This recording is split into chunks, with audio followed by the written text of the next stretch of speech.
ते ऐकतोय कसे बसवायचे त्या मीटर मध्ये मराठी शब्द. ओ नन्ही सी जान तू ही मेरी पहचान, तेरे आने से रोशन हुआ ये जहां, ओ नन्ही सी जान.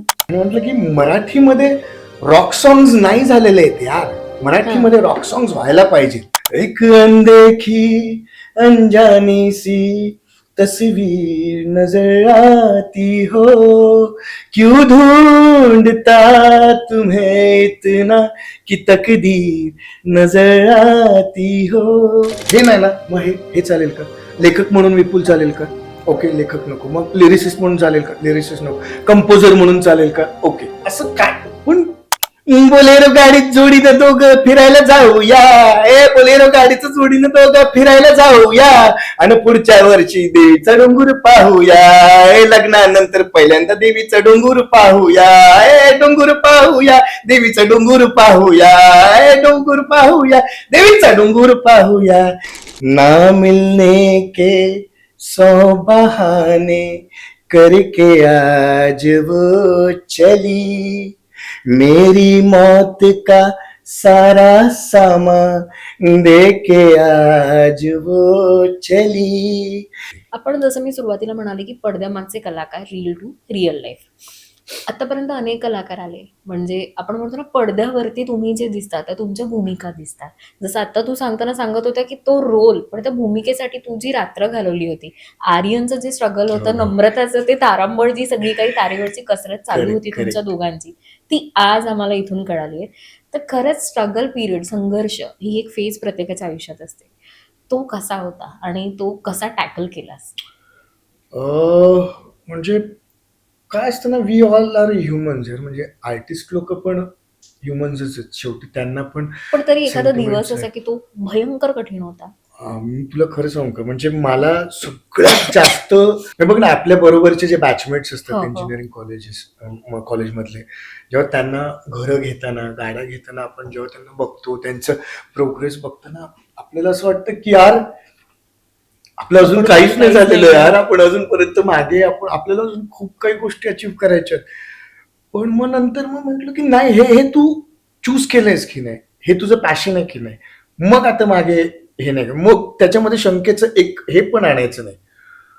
काय व्हायचं, मी तुला लॉकडाऊन मधलीच ताजं उदाहरण देतो की ना, असं खूपदा व्हायचं, खूपदा. म्हणजे रिलेटिव्ह पासून सगळे तरी तुला सांगत होतो, नको आपलं जॉब बरा, आपली नोकरी बरी. इव्हन आई वडील पण एका पॉइंटला म्हणायचे की आपलं नोकरी केली असतीस तर आज अमुक झालं असतं, तमुक झालं असतं, किंवा हे ते सगळं म्हणजे म्हणतात ना की. आणि ना मी असं काय करायचो, सकाळी तोपर्यंत समांतरचं शूट वगैरे सगळं झालं होतं, शूट करून आलो होतो, आणि तरी दुसरं काम नव्हतंच हातामध्ये.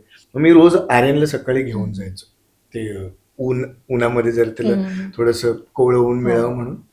त्याच्याबरोबर तोपर्यंत छान चालायला वगैरे लागला होता, वर्षाचं झालेलं. आणि त्याला मी हे करायचो, आणि मी ना आर्यन बरोबर गप्पा मारायचो त्या मोमेंटला. त्याला काही, तो फक्त रिस्पॉन्ड करायचा. ते गार्डन मध्ये ना असं जरा त्याची चप्पल काढून त्याला आणू, आणि त्या गार्डन मधून त्या गवतावरून वगैरे फिरवताना ना, मी त्यालाच सांगायचो की आर्यन तू टेन्शन घेऊ नको, डॅडा सगळं सांभाळून घेईल. म्हणजे आर्यन तुझं स्ट्रेस बस्टर होतं, म्हणजे स्ट्रेस ऍब्सोल्युटली.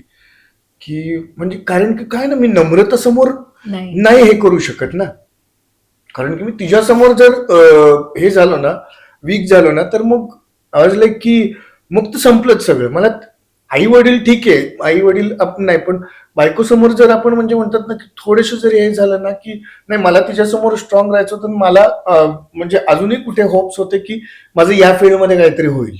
सो मग तो स्ट्रेस किंवा ती अँझायटी काढण्यासाठी मग मी आर्यनला घेऊन जायचो खाली, मग मी त्याच्याबरोबर गप्पा मारायचो. म्हणजे आर्यनला सांगायचो की आर्यन तू टेन्शन घेऊ नकोस, डॅडा सगळं सांभाळून घे.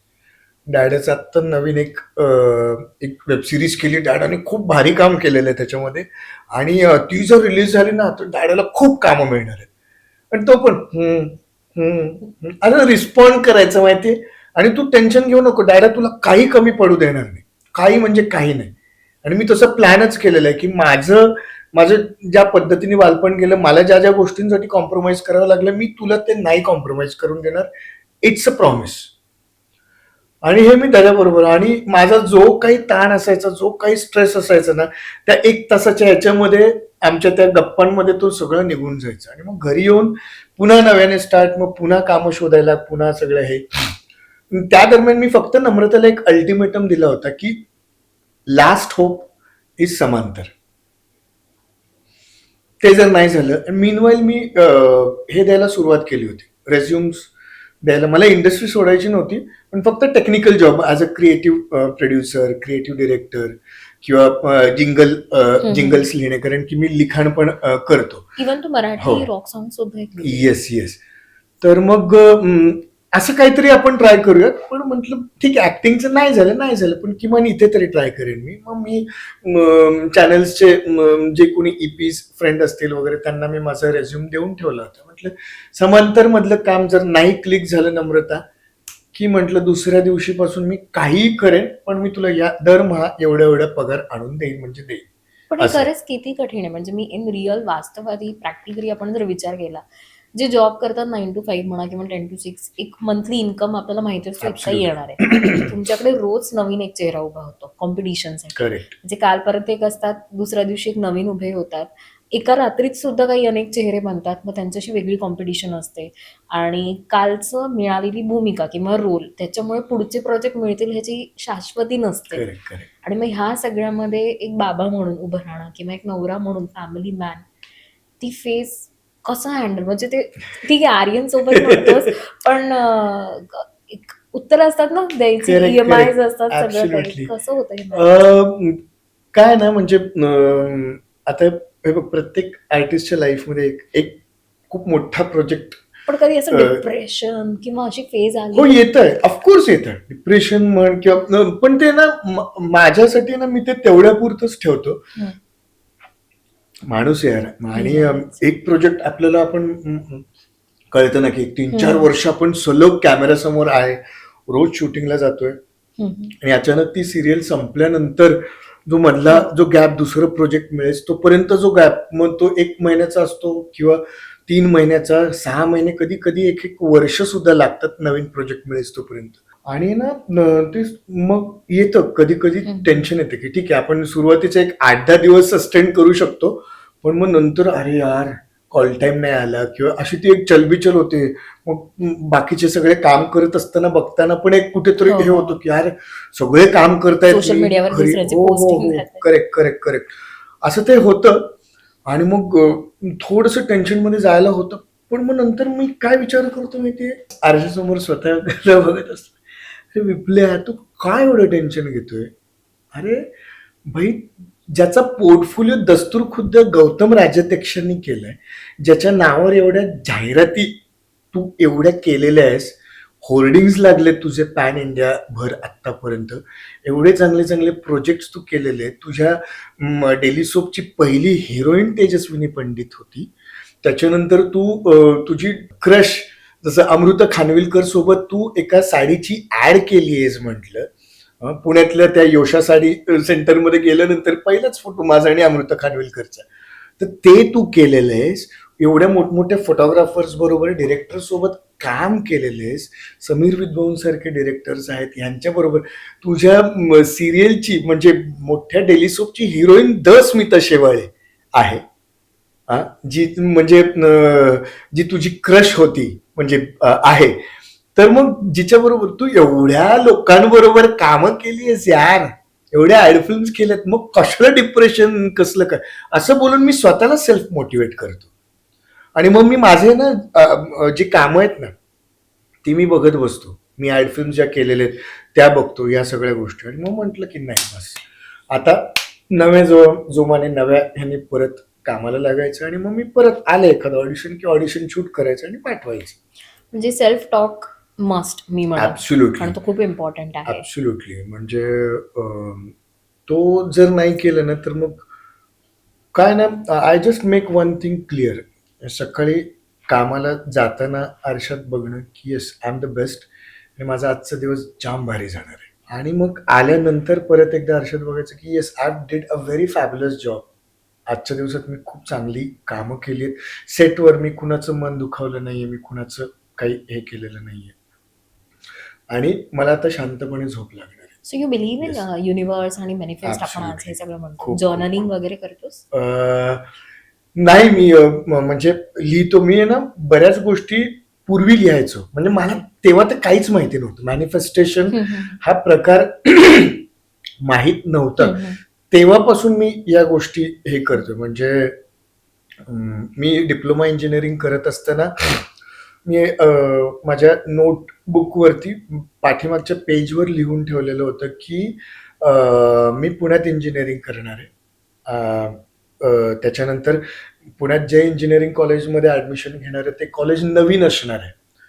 म्हणजे त्याच्यामुळे माझंच तिथे वर्चस्व असेल. म्हणजे आमचीच पहिली बॅच असणार आहे. त्याच्यामुळे मी तिकडे खूप कल्चरल मध्ये खूप भरपूर कामं वगैरे करणार आहे. आणि तिथे जो मी फेस्टिवल सुरू करेल त्या फेस्टिवलचं नाव अंतर्नाद असणार आहे. हे मी सगळं लिहून ठेवलं होतं रॅन्डमली. मला काय म्हणजे हे तेव्हा माहिती पण नव्हतं की हे जर्नलिंगचा भाग आहे किंवा काय आहे.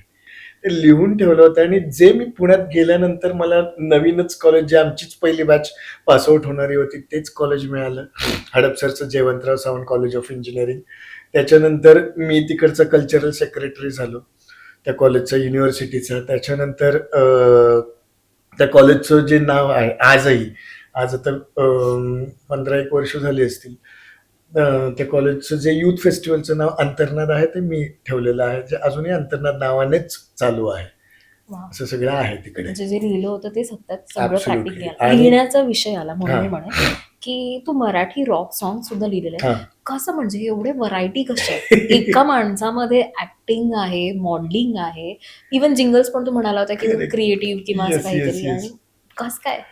काय ना, परिस्थिती तुम्हाला ना खूप काही शिकवून जाते.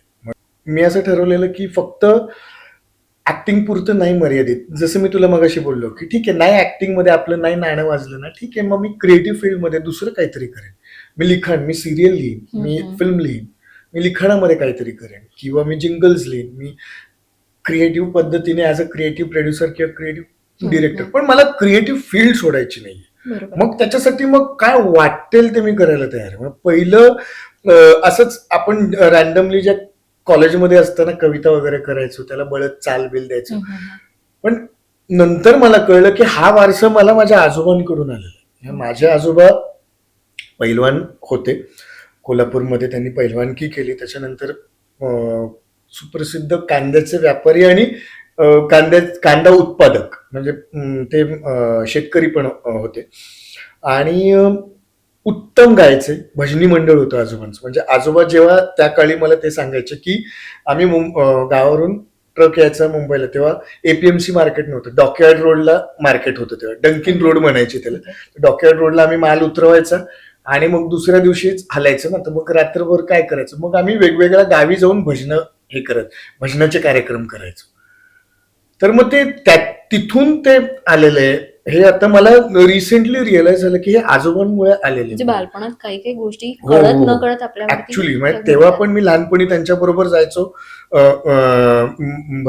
त्यांच्या भजनी मंडळाबरोबर ना, तर त्यांना ते ऐकताना पाहिलेलं आहे. त्याच्यामुळे आणि माझ्यावर रेडिओचे प्रचंड संस्कार झालेले. म्हणजे तुला सांगतो, माझ्या लहानपणी घड्याळ म्हणजे रेडिओ होतं, ऑल इंडिया रेडिओ. मग गीत गंगा लागलं की चला खाली जायचं, खाली स्कूल बस येणार आहे. एक गाणं संपलं की मराठी, एक गाणं संपलं की खाली जायचं. 12:35 12:30 वाजता गीत गंगा लागायचं. त्यानुसार आमचं रेडिओच्या प्रोग्रामनुसार आमचं लाईफ तेव्हाचं प्रोग्राम होतं. तर एक आहे ना साऊथमध्ये काम करणारा माझा मित्र आहे, तर तो एक साऊथची फिल्म मराठीत करणार होता, गल्ली नावाची. आणि जशीच्या तशी करणार होता. आणि ती गाणी पण त्यांनी जशीच्या तशी उचलली होती. तर आहे ना, तर तिकडचं एक आहे ना, त्या फिल्म मधलं जे गाणं होतं ना, ते त्यांनी मला पाठवलं. आणि ते गाणं साऊथ इंडियन डिरेक्टर, म्युझिक डिरेक्टरनी केलेलं होतं की असं ते त्याचे ते हे होते. म्हणजे आता ह्याच्यात मला मराठी लिरिक्स हे करायचे. आईला म्हटलं हा खूप चॅलेंजिंग जॉब आहे. आणि म्हटलं कधीपर्यंत हवंय तुला. तो म्हणाला दादा उद्या आपलं रेकॉर्डिंग आहे आजी वसंत स्टुडिओला. म्हटलं कोण आहे सिंगर? अवधूत दादा. डोक्यावर मी हात मारून घेतला. अरे म्हटलं तुला वेड बीड लागले का? नाही नाही मला वाटतं दादा तुम्ही करणार म्हणून. अगं ते ऐकतोय ना ना ना ना ना ना ना कसे बसवायचे त्या मीटरमध्ये मराठी शब्द, असं हे झालं. आणि बोलतात ना की शेवटी बाप्पा आपल्याला ती हे देतात. आता 2.5 वाजता मला एकदम टिंग झालं. म्हटलं फिल्मचं नाव काय? गल्ली. ओके. गल्ली गणपतीवरचं गाणं आहे. ओके. परत ती चाल ऐकली. गल्ली मधल्या पोरांचा गणपती बाप्पा मोरया, चरणी आलो तुझ्याच देवा, गोड मानून घे देवा. अशा टाईपचं मी ते मग तिथून मग जे गाणं लिहायला सुरुवात केलं ते एंड पर्यंत ते हे झालं. दुसऱ्या दिवशी अवधूत दादा बाजूला बसलाय, तो वाचतोय गल्ली मधल्या पोरांचा Ganpati Bappa Morya. Okay okay okay okay. कुणी लिहिलंय गाणं? कुणी लिहिलंय? कुठे आहेत कवी? अवधूत दादा मी. अरे उत्तम लिहिलंयस की, असं साऊथच्या चालीवरती हे गाणं तू लिहिलंयस. हा टास्क आहे तुला खूप मोठं. तुला माहितीये का? किती दिवसात लिहिलं? म्हटलं दादा 3 तासामध्ये लिहिलेलं आहे. त्याने डोक्यावर हात मारला. आता चल आपण धमाल करूया त्या गाण्यामध्ये. त्या गाण्याचे यू वोंट बिलीव्ह, मी त्याला सांगितलं की तुला 2 दिवसात गाणं हवंय ना, मी या गाण्याचे 5,000 रुपये घेणार लिहिण्याचे. तो म्हणाला ठीक आहे दादा, दिले.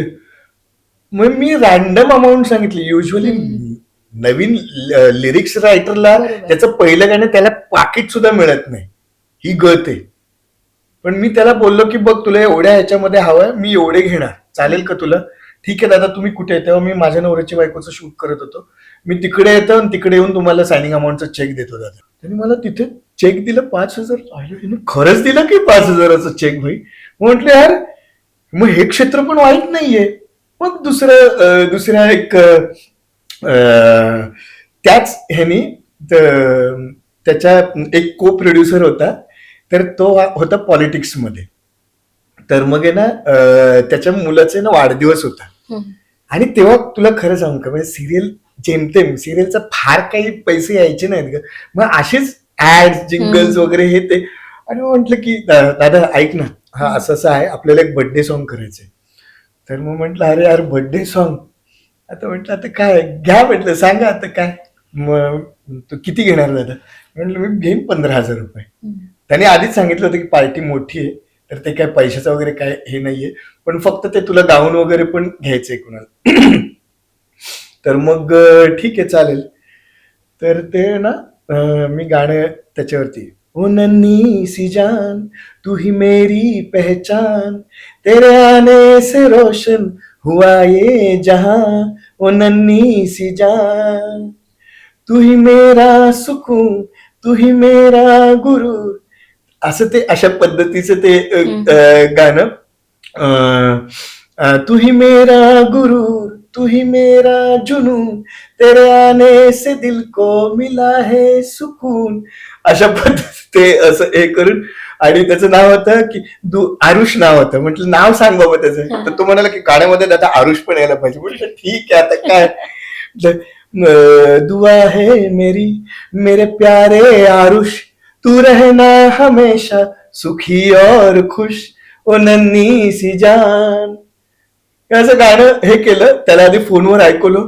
तो म्हणाला दादा अरे हे मी आत्ता गाणं त्याला ऐकवलं तर तो ज्याचा बाप आहे त्या मुलाचा तो रडेल ढसा ढसा.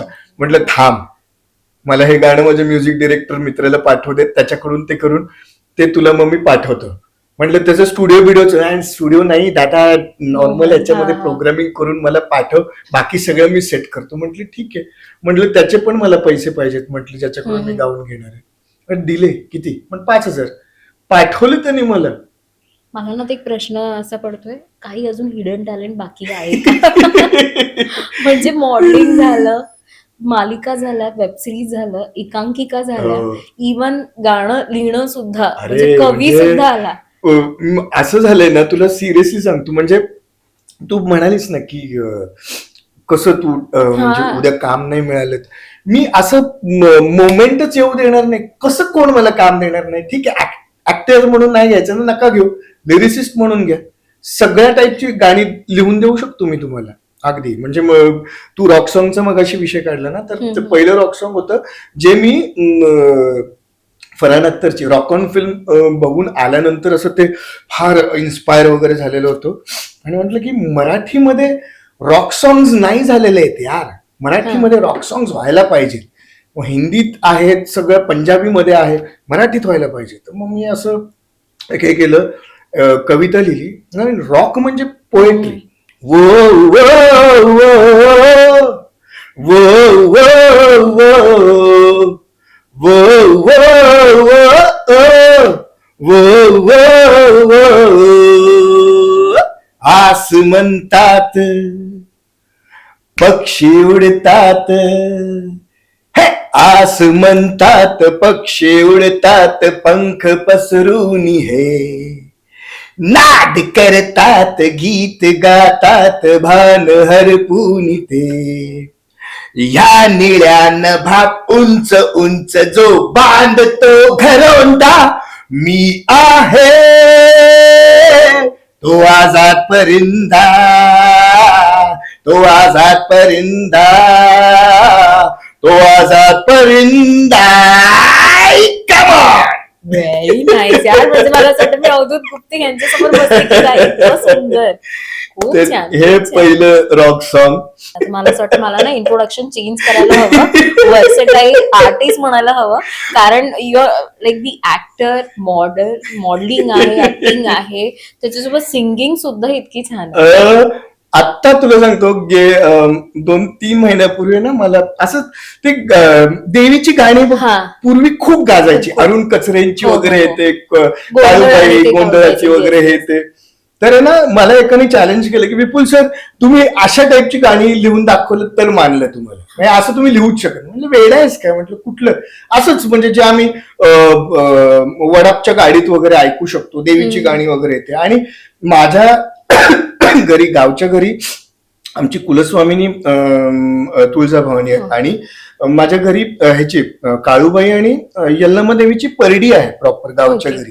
माझी काकी आणि काका दोघ जण त्यांचं खूप हे करतात. तर त्यामुळे ती गाणी आणि ते आमच्या गावी दरवर्षाला तो एक प्रोग्राम असायचा, त्यामुळे ती गाणी पडली आहेत का कानावरती. मग नंतर मग म्हटलं ठीक आहे. तर एक असंच आहे ना, तुळजापूरला असताना मी एक गाणं रॅन्डमली कानावर पडलं होतं की सांग ना देवी माझ्या भावाला, भावाला सुखी हाय मी माझ्या गावाला. हे गाणं ऐकलं तर मग म्हटलं की मग हे मी असंच सेटवर टाइमपास करत असताना ते आमची गंमत चालायची ना. तर मग मला तिकडच्या एका एडीनी सांगितलं की तुम्ही असं काहीतरी गाणं बनवून दाखवा सर, मग तुम्हाला मारेल. म्हटलं ठीक आहे चालेल. मग म्हटलं ओके, गावाला फेमस काय, बोलेरोची. ओके, आणि नवीन लग्न झालेलं आहे तर मग ओके म्हटलं चला बोलेरो गाडीत जोडीनं दोघं फिरायला जाऊया, बोलेरो गाडीचं जोडीनं दोघं फिरायला जाऊया, आणि पुढच्या वर्षी देवीचा डोंगर पाहूया, लग्नानंतर पहिल्यांदा देवीचा डोंगर पाहूया, डोंगर पाहूया, देवीचा डोंगर पाहूया, डोंगर पाहूया, देवीचा डोंगर पाहूया, लग्नानंतर पहिल्यांदा आईचा डोंगर पाहूया. Very nice. तुझ्याकडे एक वर्सेटाईल सगळं गोष्टी आहेत की तू ह्यातून त्यातून काही. मी तुला तेच सांगतो ना की त्या 2 वर्षाच्या लॉकडाऊननी मला हे सगळं म्हणजे असं टाऊन सुलाखून निघालेलो आहे ना मी या सगळ्या ह्याच्यातून. इतके अपमान, इतके जवळच्या लोकांनी इतकं बेट्रेल केलेलं आणि सगळ्या गोष्टी हे केलेलं ना, ऍब्सोल्युटली हा अगदी म्हणजे मला म्हणतात ठोकरा झालेला आता एकदम कम्प्लीट रॉक सॉलिड. नाही हिला सकते भाई, नी भी नाही हिला सकते. असं ते एम्पायर मला उभं करायचं नाही ना, हे नाही ना, मग हे चालेल का? लेखक म्हणून विपुल चालेल का?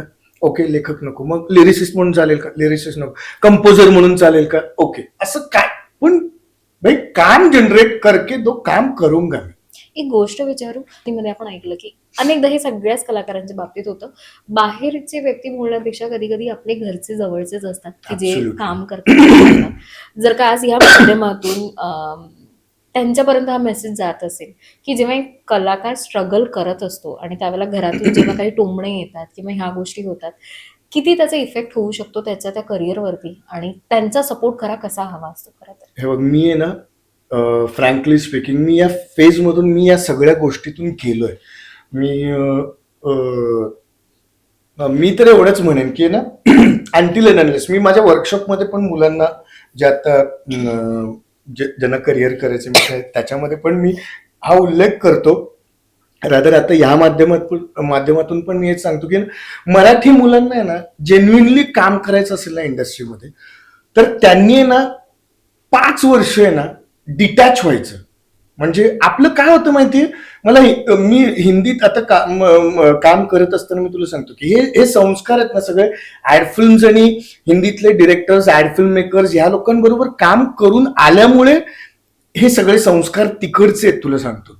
त्याच्यामुळे झालं काय माहिती का की ती कायम बोलायची, तुम लोगों का है ना मराठी लोगों का प्रॉब्लम क्या होता है, लेने को कुछ नहीं, you are good actors no doubt, theatre का बैकग्राउंड होता है सब करके आता है, तुम लोगों के ना इवेंट्स बहुत होते हैं, तुम लोगों में त्योहार बहुत होते हैं, शादियां बहुत होती है, इसकी शादी, भावाचं लग्न, बहिणीचा साखरपुडा, अमक्याची मुंज, तमक्याचं बारसं, हे ते. आणि काय होतं की बिईंग अन ऍक्टर जेव्हा तुम्ही स्ट्रगल करता आणि तुम्ही ह्या सगळ्या गोष्टींमध्ये अडकून पडलात ना ह्या इव्हेंट्समध्ये, की मग संपलं. आणि जे बाहेरून जे इथे काम करायला येतात ना ते डिटॅच्ड आहेत ग, खूप डिटॅच्ड आहेत. म्हणजे मी आता जेवढे माझ्या बरोबर जितके को मॉडेल्स मी बघितलेले आहेत आणि ज्यांचं सगळ्यांचं चांगलं झालेलं मी जे पाहिलेलं आहे ना, तुला सिरियसली सांगतो, ते 5 वर्ष आहेत ना, 5 का 10 वर्ष नाही, एक कितीतरी असे आहेत की ज्यांनी स्वतःच्या सख्ख्या बहिणींचे भावांचे लग्न अटेंड केलेले नाहीये कामासाठी.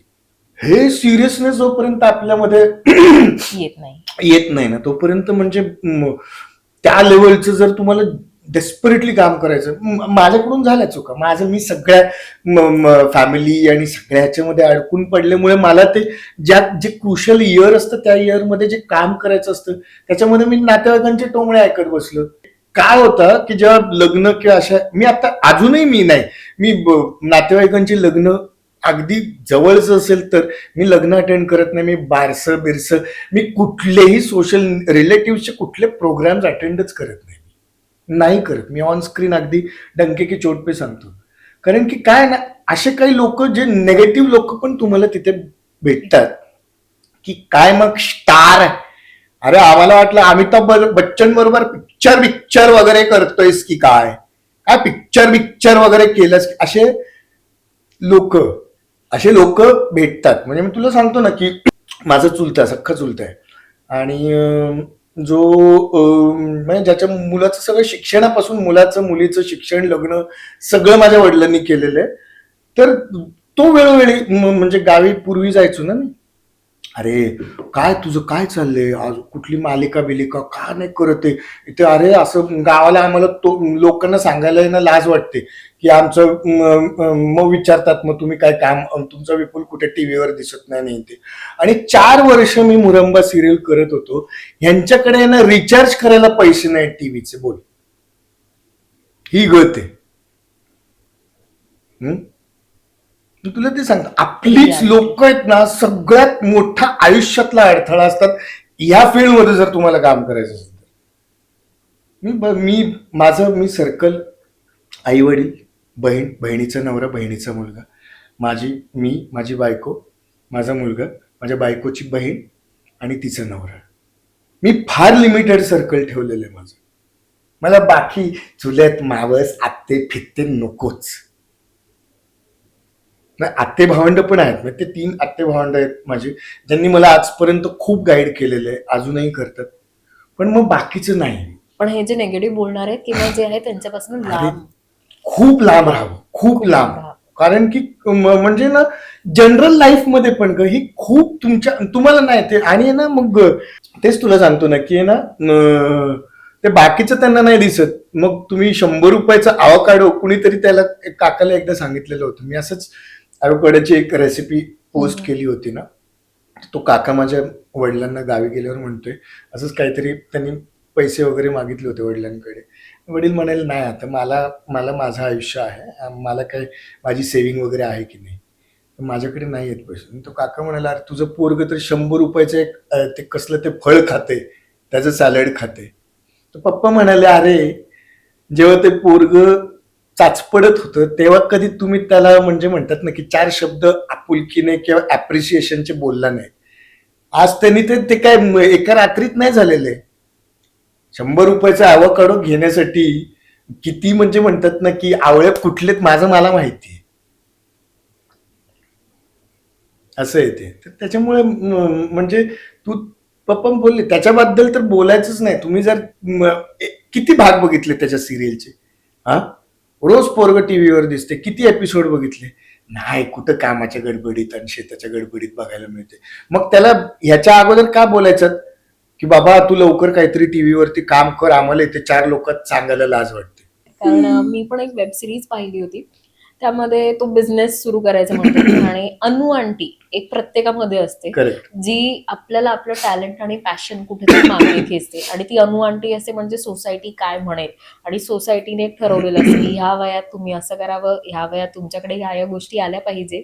आणि ह्या अनु आंटी जोपर्यंत सगळीकडे फिरतायत तोपर्यंत आय थिंक आपण आपलं जे पॅशन आहे आणि जे अचीवमेंट आहे ते नाही करू शकत. ऍब्सोल्युटली. स्वामी भक्त आहेस तू, जसं म्हणाला की फर्स्ट सिरियल सुद्धा कृपा सिंधू होती. स्वामींचा काही अनुभव म्हणजे पहिली ओळख तुझी आणि स्वामींची रिलेट? अगं बघ ना, आज आपण बसलोय ते सुद्धा स्वामींनीच बसवलंय की इकडे. आणि अनेक गोष्टी आहेत की ज्या अनुभवाच्या आहेत. Absolutely. एखादा काही अनुभव तुला असं ज्या मोमेंटला काम नव्हतं किंवा ज्या मोमेंटला प्रचंड मनस्ताप झाला आणि हे सगळं झालं, तर मग रेग्युलरली मी असं काय आवर्जून मठात वगैरे जायचो किंवा अशातला भाग नाही. आणि एकच गोष्ट मला आहे ना, स्वामी आता आहे ना खूप त्रास व्हायला लागलाय.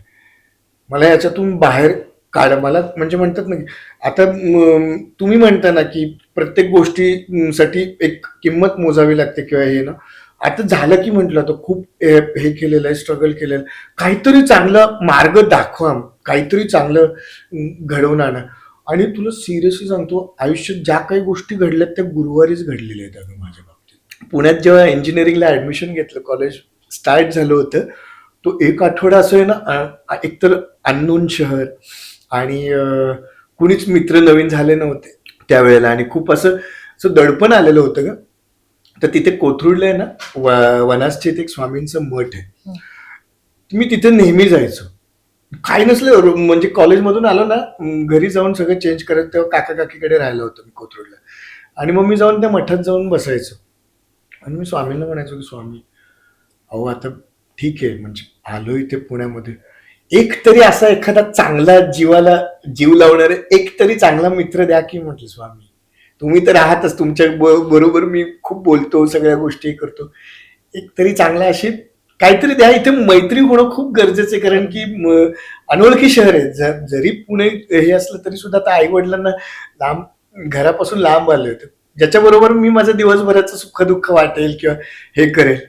आणि मग यू वोंट बिलीव्ह, दुसऱ्याच दिवशी मी आमची जे कॉलेजची बस होती, कॉलेजच्या बसमध्ये एक जण आला बाजूला, क्या रे तू किधर रहते, इधर कोथरूड में रहते क्या, मैं तेरे क्लास में ऍडमिशन लिया. तर चिन्मय विश्वास नावाचा आगरतलाचा ज्याने ऍडमिशन नुकतंच घेतलं होतं, ते त्याचा पहिला दिवस होता आणि आमची त्या दिवशी मैत्री, आणि एकदम टाकपुदिशी मैत्री. कारण की बघ ना, म्हणजे मी स्वामींकडे त्या मठात म्हटलं की एक चांगला मित्र दे. स्वामींनी असा मित्र दिला की तो मठाच्या पाठीमागेच त्याचं घर होतं. निरागसपणे अगदी तुम्ही मनापासून काही व्यवस्थित त्यांना सांगितलं. मी तर आजोबा म्हणतो स्वामींना, काही असेल आजोबा हे असं असं झालं, आजोबा ही माझी अचिव्हमेंट. काही एखादा अवॉर्ड मिळाला बेस्ट ऍक्टरचा, आजोबा अचिव्हमेंट, आजोबा हे, आजोबा ते. त्यामुळे सतत he is guiding me every time. म्हणजे इवन हे मुरंबा सिरियलच्या वेळेस पण म्हणजे इतकं असं हे झालेलं, मी एवढ्या ऑडिशन्स देतोय, एवढं हे करतोय आणि का घडत नाहीये, का घडत नाहीये. आणि माझ्या सासूबाई स्वामींना प्रचंड मानायचे, म्हणजे ते आता नाही आहेत. माझी बायको पण प्रचंड मानते. तर मग एक दिवस सासूबाईंच्या घरी, तिथेच गोरेगावला आमच्या घराजवळ राहायचे, त्यांच्या घरी गेलेलो असताना त्यांनी असंच त्यांचं स्वामींचं ते पारायण करत होते. जस्ट पारायण संपलं, सगळ्या गोष्टी झाल्या आणि गुरुवारचाच दिवस, आणि ते त्यांचं पारायण संपलं, सगळ्या गोष्टी झाल्या आणि असंच त्यांना कळत होतं माझं स्ट्रगल चालू आहे ते म्हणाले की नको, काय कुठेतरी काहीतरी मार्ग सापडेल, नको टेन्शन घेऊ. त्यांच्या घरी गेल्या गेल्या मला त्या दिवशी एका कास्टिंग डायरेक्टरचा फोन आला की विपुल सावंत. म्हटलं हो बोलतोय. विपुल, आपण एक स्टार प्रवाहाच्या नवीन सिरियलसाठी हे चालू आहे, कास्टिंग सुरू आहे, तर एका कॅरेक्टरसाठी आम्ही तुझा विचार करतोय आणि मला अमुक अमुक ज्या आहेत स्टारच्या हेड त्यांनी मला तुझं नाव सुचवलं. मी तुला एक ऑडिशन पाठवतो, ते मला करून पाठवशील का? यू वोंट बिलीव्ह, मी म्हटलं नम्रताला म्हटलं आपण घरी पण नको जायला. आईंच्या सान्निध्यात आईने पारायण वाचल्यानंतर ही गोष्ट घडली आहे ना, म्हटलं आपण इथेच ऑडिशन देऊयात. अरे पण इथे लाईटचं वगैरे काही प्रॉब्लेम नाहीये म्हटलं, आपण इथे ऑडिशन शूट करत. मग त्या आईंच्या घरीच मी ते ऑडिशन त्या दिवशी शूट केलं, ते त्यांना पाठवलं, ते त्यांना आवडलं. मग काही चेंजेस होते, मग ते दुसऱ्या दिवशी मग माझ्या घरी जाऊन. तेच तुला सांगतो ना की अशी ती कनेक्टिव्हिटी आहे. कनेक्टिव्ह आजही ना तुमच्याबद्दल म्हणजे इंडस्ट्रीमध्ये जेव्हा बोललं जातं तेव्हा ग्राउंड लेवल असलेला हा ऍक्टर आहे, कलाकार आहे. कारण आज फार कमी असे कलाकार आहेत की जे आजही पाय ज्यांचे जमिनीवर आहे. आणि सो हा डाऊन टू अर्थ म्हणजे अनेक यश मिळवल्यानंतर सुद्धा डाऊन टू अर्थ राहणं हे कसं जमिनीवर पाय राहतं? अं, काय ना, मी इंजिनिअरिंग करून आलेलो, माझं बॅकग्राऊंड इंजिनिअरिंगचं आहे आणि इंजिनिअरिंग कॉलेजमध्ये ना असे मोठे मोठे तुर्रम खानचे ॲटिट्यूड आहेत ना, आमच्या कॉलेजच्या एचओडीज आणि कुठल्याही इंजिनिअरिंग कॉलेजचे एचओडीज आणि प्रोफेसर्सनी ना असे ब्रेक केलेले. त्याच्यामुळे तिथे म्हणजे मी कल्चरल ॲक्टिव्हिटीजमध्ये भरपूर सक्रिय असल्यामुळे अटेंडन्स कमी. आणि मग जेव्हा सगळं संपतं ना, कल्चरल संपल्यानंतर जेव्हा शेवटचे 2 महिने सबमिशन्स आणि प्रोजेक्ट आणि हे करत असताना मग आपल्याला त्यांची आठवण येते. आणि मग जेव्हा त्या ज्या पद्धतीने आपला अपमान करायचे, ज्या पद्धतीने बोलायचे, लाईनमध्येच उभं करायचे, आपलं सबमिशन घ्यायचे नाहीत, अमुक नाही तमुक नाही, तर हे सगळे ना तिथे बोलतात ना की ग्राउंड लेवलला आपली प्रिपरेशन झालेलं असतं. अपमान पचवणं काय असतं ना की हे असं कितीतरी वेळा असं झालेलं आहे, सबमिशन द्यायला फाईल समोर ठेवली आहे टेबलला, माझी फाईल फेकली गेलेली आहे माहितीये का. तुझं काय सबमिशन वगैरे, अटेंडन्स नाही काय नाही, कुठे तू सबमिशन करतो, काय सबमिशन वगैरे होणार नाही, जा चल, असं व्हायचं माझं माहितीये का. मग कितीतरी वेळा जरी झालं तरी मी शेवटी काय हाडाचा सातारकर आहे मी म्हणतात ना की भाई झुकेगा नाही झाल्या, मी काय करायचो मग दुसरे, आणि त्याच्या सबमिशन वरती एचओडीची सही लागायची कंपल्सरी, बरोबर, आणि व्हाईस प्रिन्सिपलची. एचओडी मग कुठल्याही डिपार्टमेंटचा असू देत ना.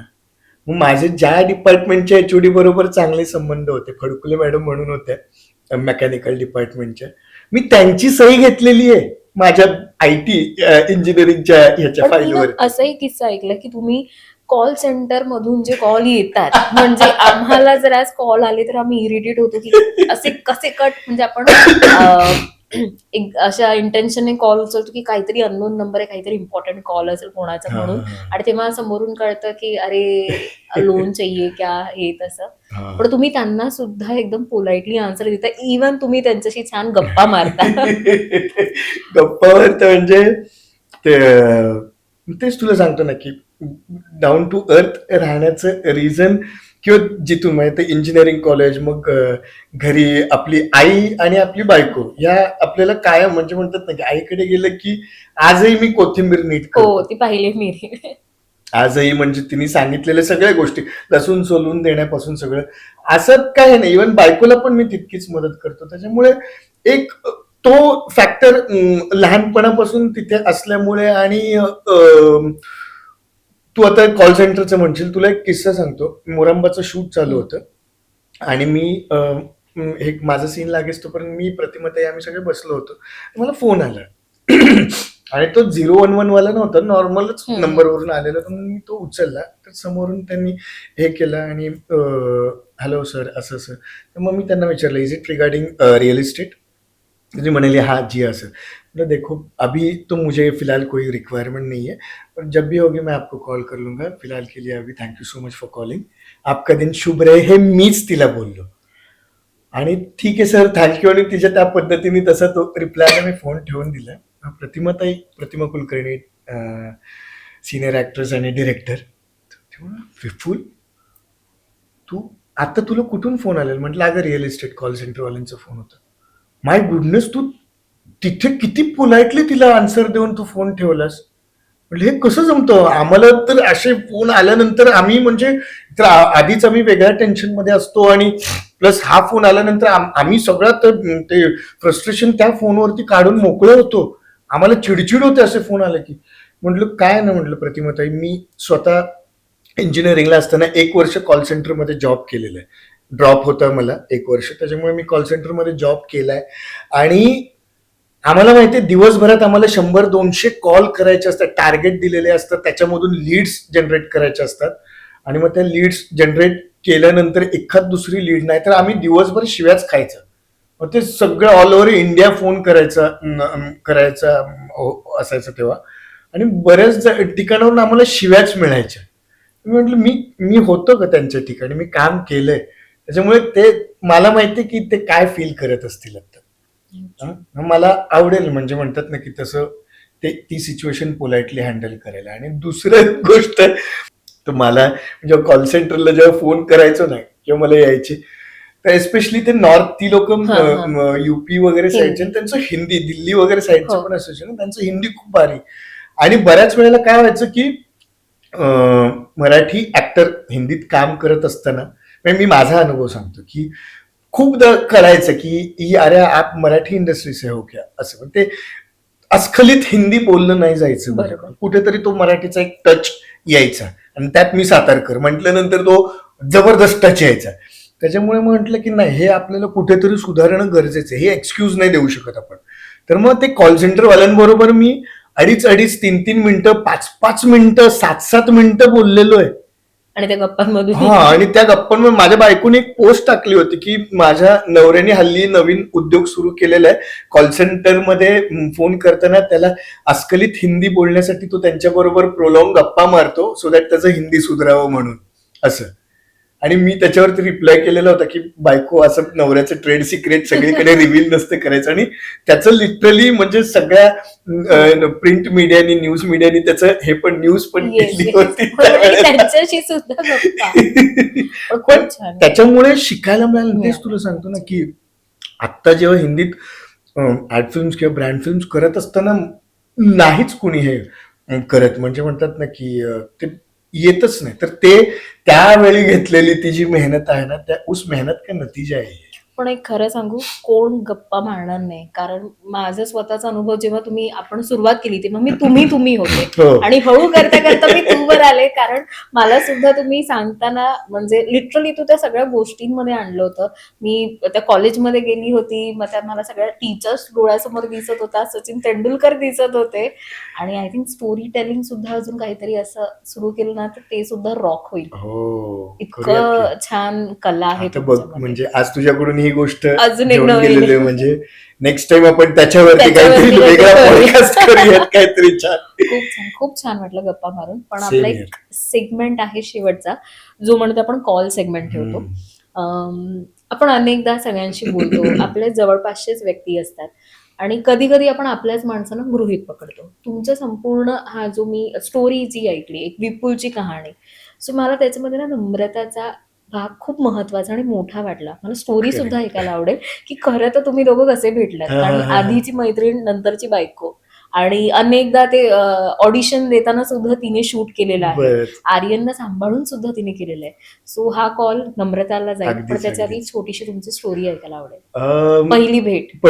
पहिली भेट म्हणजे असंच मी पुण्याला इंजिनिअरिंगला ऍडमिशन घेतलं होतं. आणि तर इंजिनिअरिंग दिवाळीची सुट्टी लागली होती आणि मी इकडे घरी आलो होतो. अनिकेत जाधव म्हणून तो ENTC डिपार्टमेंटचा माझा मित्र. तर मग त्यांनी मला सांगितलं की अरे माझी मैत्रीण इकडे मुंबईला तिच्या इकडे येणार आहे, आत्याकडे येणार आहे, तर तिला जरा थोडंसं शॉपिंग करायची आहे इकडे वाशी साईडला. तर मग तू जरा तिला हेल्प करशील का? तर मग म्हटलं हा ठीक आहे, चालेल, हरकत नाही. तर मग ती प्रतिभा, तर मग ती आली आणि तिच्यासोबत तिची आत्या बहीण म्हणजे नम्रता, ती तिच्यासोबत आली. आणि काय झालं, मी आहे ना आमचं भेटणं काहीतरी ना 4 वाजताचं वगैरे ठरलेलं होतं. आणि मला अगं झोप लागली, एकदम गाढ झोप लागली. आणि एकदम ना फोन मी सायलेंटवर ठेवलेला होता, त्याच्यामुळे मला कळालंच नाही. नंतर 5-5:30 वाजले होते आणि एकदम जाग आली खडकन, अरे बापरे, आणि एवढे मिस कॉल्स बघितले. तिकडे वाट बघत होते. हो, अननोन नंबर वरती वगैरे येतात. आणि मी अगदी त्यांना सांगून नाही काय मी इकडे या हा, वगैरे हा. ते. हे फर्स्ट इम्प्रेशन विचार कर माझं. आणि त्या ह्याच्यामध्ये कसं बसं गडबडीत गेलो, बाईक काढली, भेटायला गेलो त्यांना, भेटल्या त्या तिकडे. आणि हे ती प्रतिभा काय नाही बोलली, पण हे जे बाजूला ध्यान होतं नम्रता नावाचं, ते चिडलेलं होतं प्रचंड, नाकावर दिसत होतं राग अगदी तिच्या. आणि मग नंतर म्हटलं की आय एम सो सॉरी, मला खूप म्हणजे हे झालं, मला झोप लागली वगैरे असं सांगितलं. मग मी त्यांना घेऊन गेलो, सगळं मॉल बिल दाखवलं, खायला नेलं, अमुक तमुक येत. त्याच्यावरती ना एक अननोन नंबर होता, प्रतिभासोबत दुसरा पण नंबर होता. हा नंबर कुणाचा आहे? तर ती म्हणाली, अरे तू माझ्या ह्याच्यावरून उचलत नव्हतं म्हणून मी शेवटी माझ्या बहिणीच्या ह्याच्यावरून करत होतो. ओके, मग आमची जुजबी. म्हटलं मग कुठलं कॉलेज वगैरे, मग तिने जे कॉलेजचं नाव सांगितलं. अरे म्हटलं तिथे माझं आजोळ तिथेच बाजूला आहे म्हटलं, चेंबूरला. आणि म्हटलं माझी मावशी त्या कॉलेजमध्ये आहे म्हटलं, क्लर्क म्हणून जॉबला आहे. ती म्हणाली काय नाव त्यांचं? मग मी नाव सांगितलं. ती म्हणाली अरे त्या माझ्या मामी आहेत. म्हटलं भाई ये कनेक्शन आहे, ये दिस इज अ कनेक्शन. पण जेव्हा फर्स्ट टाइम तू पाहिलं नम्रताला, म्हणजे आपण म्हणतो ना की पहिल्यांदा बघून लगेच फर्स्ट लुक आणि प्रेम, तसं काही? त्या दिवशी पाऊस पडला होता. ओके, आणि मी छत्री बित्री आणलेली होती आणि त्या प्रतिभाला छत्रीत. आणि मी म्हटले अगं तू पण ये छत्रीमध्ये. आणि तिने ते एक जॅकेट आणलं होतं विंडचिटर, आणि ती पावसात भिजत होती मुलगी. आणि मला असा पाऊस आवर्जून भिजायला वगैरे. पण एक असं एक कुठेतरी आपण एक बोलतात ना की एक इमॅजिन करतो ना की आपली जी लाईफ पार्टनर असेल ना, ती पाऊस एन्जॉय करणारी पाहिजे. आणि तेव्हा नुकतंच तिला पाऊस आवडतो, त्याला पाऊस आवडत नाही. एक कुसुम आपलं ह्यांचं सौमित्रांचं ते गारवामध्ये ऐकलेलं होतं, आणि गारवा भरपूर ऐकायचो. त्याच्यामुळे म्हटलं हे कनेक्शन कुठेतरी लागले बाबा. आणि ती काय पाऊस एन्जॉय करत होती माहिती. आणि मग तेव्हाच म्हटलं यार की ही काहीतरी वेगळी आहे मुलगी असे. आणि मग आम्ही काहीतरी खात होतो, खात असताना म्हणजे तिला कांदा बिंदा आवर्जून तिने मागवलं, आणि कांदा बिंदा पण खात होतो. भाई युजली मुली कांदा अवॉइड करतात, पण ही कांदा ही अस्सल म्हटलं घाटी दिसते आमच्या गावाकडचे. म्हटलं भाई विपुल हिचं आपलं भारी जमणार आहे म्हटलं इन फ्युचर. आणि ते प्रपोज वगैरे दिलं गेलं? नंबर तर होताच. मग मी तिला विचारलं, म्हटलं बघ हा एक अननोन नंबर आहे, हा तुझाच नंबर आहे. आता तू अननोन राहिलेली नाहीयेस, नोन आहेस, माझ्या मैत्रिणीची बहीण, म्हणजे आता तू माझी मैत्रीण झाली. तुझ्या नावाने हा नंबर सेव्ह करू का? मी परमिशन घेतली तिची. तर नाहीतर मग मी डिलीट करतो. ठीक आहे म्हणाली, सेव्ह कर. तर तिला पण कुठेतरी ते क्लिक झालं असणारच आहे, म्हणून तिने ती परमिशन दिली. आणि मग भरपूर सगळं हे करून, तेव्हा SMS, तेव्हा व्हॉट्सअप वगैरे हा प्रकार नव्हता. SMS. आणि मग माझं पुण्याला जायची वेळ आलेली होती परत कॉलेजला. तर मग म्हटलं की आपण भेटूयात का एकदा. मग आम्ही एकदा भेटलो. आणि मग भेटल्यानंतर मग तिने सांगितलं की तिला म्हणजे ती 8वी 9वीत असताना तिचे वडील एक्सपायर झाले होते आणि सगळ्या गोष्टी. आणि मग त्यांनी खूप, त्यांच्या फॅमिलीने भरपूर गोष्टी, खूप गोष्टी फेस केलेल्या आहेत. मग म्हटलं की यार म्हणजे कुठेतरी म्हटलं आपण वी शुड स्टँड, म्हणजे म्हणतात ना की तिच्या पाठीशी उभं राहायला पाहिजे. म्हटलं बाकी काही नाही, पण एक मित्र म्हणून चांगलं. म्हटलं आपण वेळ घेऊयात किंवा आपण हे करूयात. पण म्हटलं मला तुझं खूप भारी मित्र व्हायला आवडेल. आणि मग ती पण म्हणाली. आणि मग नंतर मला कळलं की ही पण एकांकिका स्पर्धा वगैरे गाजवते, हिच्या पण नाटकामध्ये इंटरेस्ट आहे, माझं पण नाटक सुरू झालेलं होतं. म्हटलं भाई या बाबतीत पण आवडी एकदम सेम आहेत. तर मग म्हटलं मग आता म्हणतात ना की वन फाईन डे, मग ते पण काय अगदी समोर येऊन पण नाही ग, ते पण फोनवरती वगैरे. तिला तेव्हा पुण्याला होतो मी, तेव्हा फोनचं रिचार्ज संपलं, एअरटेल फ्रेंड्स कार्ड असायचं तेव्हा, ते रिचार्ज पण संपलं. आणि मग नंतर आहे ना चिन्मयच्या घरी जायचो मी रात्रीचं झोपायला, अभ्यास करायला. मग आहे ना चिन्मयला घेऊन, सुन ना वो किधर, तो एक कॉइन बॉक्स है मैंने देखा है घर के बाहर, तो उधर चलना, अरे एकदम अधूरा रह गया उसको प्रपोज करने का मेरे को. तर मग तो त्याच्याकडून मग कॉइन घेतले. यार तू भी ना मेरे को नींद में उठा की, म्हटलं चल ना. त्याला गाडी काढून तो पण बिचारा आला. त्याने मग त्या एका घराच्या बाहेर आहे ना पुण्यात, तेव्हा भरपूर ठिकाणी आहे ना अशी जी बैठी घरं असायची ना, ती लोक त्यांच्या घराच्या बाहेर कॉइन Coin बॉक्स box. असायचा हा. लॉक केलेला. तर मग ते कॉइन बॉक्स वरती आमचं बोलणं झालं. Finally I proposed her. And she said yes. Yes, And she sed yes. तुला माहितीये का, मी नम्रताचं नाव नम्रता म्हणून सेव्ह केलेलं नाहीये, ए म्हणून सेव्ह केलेलं आहे. A for what? अगं ए म्हणजे सगळ्यात पहिलं तेच नाव येतं ना, ए. म्हणून म्हणजे A. हा, आणि तेव्हा ते त्यावेळेला सेव्ह केलंय जेव्हा आमचं लग्न नव्हतं झालं, when we were in relationship. मग म्हंटल उगाच घरी पण नको कळायला किंवा हे नको. फोन लागतोय. एच आहे ना बरंच हे झालेलं आहे, म्हणजे आधी ती पिल्लू होती, मग नंतर मग बायको म्हणायचो लग्नाची यादी, मग नंतर मग आता ती आर्यनची आई झाली ना, तर मी आता तिला मम्मा म्हणून हाक मारतो, असं आहे ते. तिला नाही आवडत मॉलमध्ये वगैरे कधी मी हाक म्हणून, मम्मा ऐक ना ऍड्रेस कसा उचलला फोन. हा मम्मा, काय म्हणू तुला, मम्मा म्हणू की बायको म्हणू की पिल्लू म्हणू की चंपू खाणावळीन म्हणू, काय म्हणू तुला? अरे नाही, आज म्हणजे खूप टफ जॉब दिलाय. माधवीने मला सांगितलं की सगळ्यात शेवटी तुला नम्रताला कॉल करायचं. म्हटलं अरे, असं जनरली रोजचं आपलं बोलणं होतच की हे आण, अमुक आण, तमुक आण. पण आहे ना, आज तुला खरं सांगू का, आज मला तुला ना थँक्स म्हणायचंय. थँक्स याच्यासाठी की थँक्स फॉर द पेशन्स, जो तू अजूनपर्यंत, आज लग्नाला आपल्या 12-13 वर्ष होऊन गेली, अजूनपर्यंत तू पेशन्स ठेवलेला आहेस. स्टील म्हणजे जी स्वप्न आपण लग्नाच्या पूर्वी बघितलेली आहेत, किंवा जी स्वप्न मी तुला दाखवलेली आहेत, किंवा त्या विश्वासावर, त्या जोरावरती तू माझ्याशी लग्न केलंस, आणि मग नंतर आज आपला संसार झालाय.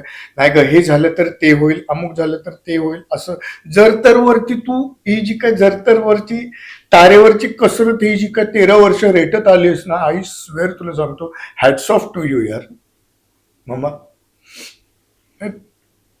प्रत्येक वेळेला म्हणजे तुझ्यामधली, म्हणजे म्हणतात ना की प्रेयसी ते बायको ते आई, हे हे जे ट्रान्सफॉर्मेशन आहे ना, हे मी माझ्या याची डोळं बघत आलो, आणि प्रत्येक मोमेंटला तू तितकंच सपोर्ट करतेस मला, तितकंच माझ्या पाठीशी उभी राहतेस.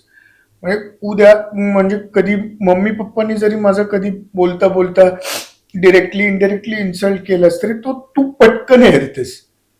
तुला माहितीये की मी असं डिरेक्टली समोर बोलत नाही किंवा हे करत नाही, पण तुला माहितीये की अरे, हे असं बोलल्यामुळे आपला नवरा थोडस नाराज झालेला दिसतो, आणि मग त्या ह्याच्यातून तू मला ते बाहेर आणतेस. पण आता दिस इज लाईक, आजही आपण म्हणजे म्हणतात ना की अजूनही स्ट्रगल करतोय, मला माहितीये, but I am damn sure की मी म्हणजे तुला आणि आर्यनला कधीच म्हणजे म्हणतात ना की कधीच नाराज करणार नाही. तुमच्या सगळ्या इच्छा ऍज पर प्लॅन, आपलं जे काही ठरलेलं आहे, आपला जो काही विजन बोर्ड आहे ना, तो आपण पूर्ण करायचा ऍट एनी कॉस्ट. मला माहिती ना, तू फायटर आहेस रे. तू म्हणजे म्हणतात ना की मी उगच तुला म्हणतोय सरदार महाडिक, तुमचं आडनाव महाडिक असल्यामुळे तुम्ही ऍक्च्युली त्या महाडिक नावाला जागणारी बाई आहेस तू, खरंच बाबा. आणि हे सगळं तुझ्या आईकडून आलेलं आहे. तुझी आई फायटर होती, तू फायटर आहेस. तू माझ्या पाठीशी खंबीरपणे भक्कमपणे उभी आहेस ना नम्रता, म्हणून अजूनपर्यंत मी इंडस्ट्रीमध्ये टिकून आहे. नाहीतर म्हणजे म्हणतात ना, युजली आजकाल ऍक्टर लोक इंडस्ट्रीमध्ये ऍक्टर आहे म्हटल्यानंतर मुलांना कुणी आपले आईबाप मुली सहसा देत नाहीत. मी माझ्या बऱ्याच मित्रांची उदाहरणं बघितलेली आहेत. हे बघ, आता मी जास्त बोलत बसलो ना तर खूप इमोशनल होईल, आणि मला पुढचं बोलता पण येणार नाही. मला फक्त एवढंच म्हणायचं की thank you so much, and I love you. तू आहेस, तू होतीस, तू आहेस, आणि तू माझ्यासोबत राहणार आहेस. म्हणून तर आज म्हणजे म्हणतात ना की झालं की पॉडकास्ट पर्यंत वगैरे सगळ्या गोष्टी इथपर्यंत आलो यार. रेडिओ इंटरव्ह्यू ते आज पॉडकास्ट पण होतोय. तर तू नको टेन्शन घेऊ. म्हणजे म्हणतात ना की आपल्या बाबतीत स्वामी आहेत ना, तुझा विश्वास आहे ना त्यांच्यावर, आपल्या बाबतीत जे होईल ते भारी होईल. ओके. सो म्हणजे म्हणतात ना की जेव्हा जेव्हा मी खचून जाईल, मला माहिती आहे तू माझ्या पाठीशी कायम उभी असणार आहेस. अँड डोंट वरी, मी आयुष्यभर तुझ्यासाठी असणार आहे. ओके. आणि आपल्याला आपलं ठरलंय ना की आर्यनच्या बाबतीत कॉम्प्रोमाइज नाही करायचं आपल्याला, काही करून. आणि तो मी नाही होऊ देणार, आय प्रॉमिस. सो अशीच कायम कायम माझ्यासोबत राहा. पुन्हा एकदा सॉरी, आणि I love you so much. I think खरंच आहे की तुम्ही कलाकार स्क्रीनवर दिसता, पण तुमचं खरंच म्हणजे पडद्यामागचे कलाकार ऍक्च्युली त्या आहेत. ऍक्च्युली तुला सिरियसली सांगतो, आजही म्हणजे ऑडिशन म्हणजे आर्यन झोपल्यानंतर आम्ही रात्री ऑडिशन शूट करतो, ऍडचं किंवा हम्म. कुठलंही ऑडिशन आलं ना, आणि तिच्यामध्ये ते डिरेक्टोरियल स्किल्स आहेत. आणि ती एकदा वाचते, ब्रीफ वाचल्यानंतर मी काही म्हणजे आमची भांडणं होतात की मला असं नाही रे, नाही बरोबर आहे, नाही बिलकुल नाही जमत आहे, नाही नाही नाही, माझी चिडचिड होते कधी कधी. माहिती, अरे एवढं काय फाट्यावरती मध्ये एवढं फालतू आहे कमी. पण ते जोपर्यंत माझं बेस्ट व्हर्जन येत नाही ना, तोपर्यंत ती इतकं मला अगदी म्हणजे म्हणतात ना, खोबरं खिसलं सारखं नाही, खिसत राहते ती मला, असं आहे ते. पण मी म्हणेन ब्लेस आहे, कारण कसं घरीच हो हो, तो गुरु आहे की जो तुला Absolutely. रिअल सांगतोय की हे राईट आहे, तोपर्यंत नाही झालंय. ऍब्सोल्युटली. हे म्हणून मी जेवढं तुझं आयुष्य आतापर्यंत बघितलं, I think it's a blessing आहे. हो, कारण इतके दिग्गज मंडळी यांच्यासोबत काम करायला मिळणं, आणि वारसा म्हणजे कुठेही अभिनयाचं काहीही नसणं, दूर दूरपर्यंत संबंध नाही, आणि त्यातूनही या क्षेत्रात येणं. एक इंजिनिअरिंग मुलगा जो या क्षेत्रात येतो, आणि आज तो इतका मल्टी टॅलेंटेड आहे की कुठेही तुम्ही कुठलंही क्षेत्र सांगा, म्हणजे कविता बनवायला सांगा, गाणं करायला सांगा, जिंगल करायला सांगा, की मे बी स्टोरी टेलिंग सुद्धा येईल उद्या, ऍब्सोल्युटली. सगळ्या गोष्टी करू शकतो. असं मल्टी टॅलेंटेड कलाकार मी म्हणेन. छान वाटलं विपुल खरंच. आणि मला असं आत्ता हा पूर्ण पॉडकास्ट करताना मी विपुलचं आयुष्य जगले असं मला जाणवलं. कारण प्रत्येक गोष्ट सांगताना मी मगाशी जसं म्हणाले की माझ्या डोळ्याच्या समोर ती सगळी चित्र येत होती, आणि एखादं पुस्तक वाचावं किंवा कादंबरी वाचावी तशी मी विपुलची कादंबरी वाचत होती. येस. थँक्यू पुन्हा एकदा मनापासून तू Thank इथे you so आलास, much. आणि छान गप्पा झाल्या हो. आणि मैत्री झाली आज. ऍब्सोल्युटली, खूप छान. ऍब्सोल्युटली. मी असं म्हणेन की ना, ही आता माझ्या लाईफची ना एक सेकंड फेज सुरू झालेली आहे. Right. जसं पहिल्या फेज मध्ये जी माणसं माझ्यासोबत, ज्यांनी माझ्यावरती विश्वास दाखवला, ज्यांना मी अजूनही विसरलेलो नाहीये, तशी आता ही माझी सेकंड इनिंग जी करिअरची. ऍक्च्युली आता एक फेस व्हॅल्यू मिळाल्यानंतर अजून एक पुढे मोठी कामं करायची असतात, Correct. आणि ज्याची सुरुवात तुझ्या पॉडकास्टने झाली, नवराष्ट्राच्या पॉडकास्टने झालेली आहे. सो थँक्यू सो मच तुला म्हणेन मी, विशाल तुला पण, आणि तुमच्या सगळ्या स्टाफला, तुझे सिनियर ज्या दीपा, मॅडम आहेत, दीपा. दीपा, कालच माझं बोलणं झालं हो. तिच्या बरोबर पण, की आय थिंक या ऑफिसचा पायगुण काहीतरी भारी असणार आहे माझ्या बाबतीत, माझ्या करिअरच्या बाबतीत किंवा माझ्या सेकंड इनिंगच्या बाबतीत. पुढच्या वेळेस ना काहीतरी बँगॉन आपलं अजून. पॉडकास्ट असणार आहे. नक्की नक्की. मार्क माय वर्ड्स. म्हणजे तुमच्या सगळ्यांच्या शुभेच्छा मी घेऊन जातो इथून. येस. मार्क माय वर्ड्स, काहीतरी भारी आपण सेलिब्रेट करणारा पॉडकास्ट असणार आहे. Let's see, let's hope for the best. I Best. Kept my fingers crossed. नक्कीच होणार, मला सुद्धा विश्वास आहे. कारण आता बॅटिंग सुरू झालेले आहेत, अशा छान 4-6 मारू दे, आणि अजून मुलाखती होऊ दे, अगदीच. आणि छान गप्पा पुन्हा रंगू दे. Yes yes. कारण आज अर्ध पुस्तक वाचलंय तरी खूपशे पन्ने तुझ्या पुस्तकातली पानं अजून बाकी आहेत. हो ती हो सुद्धा हो, आपल्याला अगदीच वाचता अगदीच येतील. अगदीच. पुन्हा एकदा धन्यवाद म्हणा. Thank you so much, Thank thank you you. So much.